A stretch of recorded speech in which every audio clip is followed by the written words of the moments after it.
సమ్మర్లో ఏ ఆహారాలు ఎక్కువగా తీసుకోకూడదు?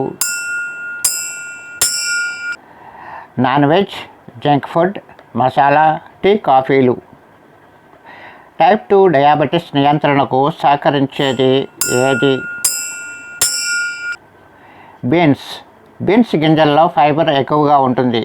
అది కొలెస్ట్రాల్ను నియంత్రిస్తుంది. బీన్స్తో చేసిన ఆహారం టైప్ 2 డయాబెటీస్ నియంత్రణకు సహకరిస్తుంది. శారీరక బలహీనత తగ్గడానికి ఏ ఆయుర్వేద మందు పనిచేస్తుంది? అశ్వగంధ. ఎక్కువగా తీపి తినేవారిలో ఏ అనారోగ్య సమస్యలు కలుగుతాయి? దంతవ్యాధులు, మూత్రవ్యాధి, కిడ్నీ వ్యాధులు. చిన్న తీపిలో ఎక్కువగా ఉన్న చక్కెర కొవ్వుగా మారడం, త్వరగా వృద్ధాప్య లక్షణాలు వంటివి. ఏ జంతువు పాలు మిక్స్ చేసిన సబ్బు చర్మ వ్యాధులు తగ్గడానికని ఉపయోగిస్తారు? గాడిద పాలు మిక్స్ చేసిన సబ్బు.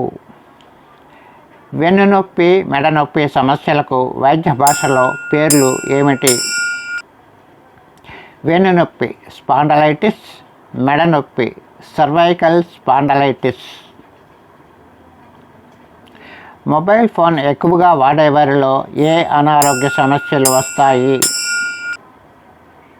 తలనొప్పి, నిద్రలేకపోవడం, వేళ్ల నొప్పులు, మెడ నొప్పి, మొబైల్ బ్లూ లైట్ వల్ల చర్మ సమస్యలు, దృష్టి మాంద్యం వంటివి. జుట్టు సంరక్షణకు ఉపయోగపడే నీరు ఏది?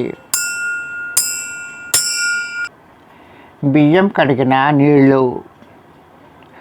రోజు ఖర్జూరం తింటే కలిగే ప్రయోజనం: కొలెస్ట్రాల్ తగ్గుతుంది, శరీరంలో ఐరన్ శాతం పెరుగుతుంది, చర్మ సంరక్షణ శక్తినిస్తుంది, రక్తవృద్ధి జరుగుతుంది, ఎముకలకు బలం కలుగుతుంది. Like, share and subscribe.